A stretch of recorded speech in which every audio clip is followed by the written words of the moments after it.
Simula nung napanood namin yung video sa Reels o Facebook, so everyday napapanood na namin. So na-inspire kami dun sa mga OFW na kumukuha ng mga mobile cart. Nung una, hindi ko kayang ma-handle. Kumbaga takot akong i-handle. So parang napag-isip-isip ko na, sige, kaya ko to. Saka maganda yung yung concept ng mobile cart.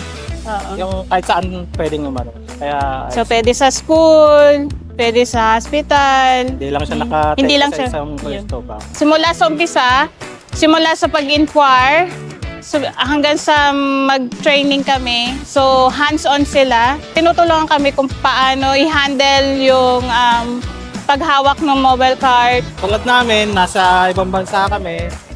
Ito paano, gusto rin namin magkaroon pa ng kahit business ba? Kung sakaling umayos naman siya, for retirement.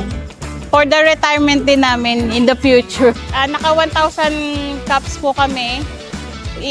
Simula start until now. Napakaganda ng concept ng KRT natin. So accessible, mobility, and profitability.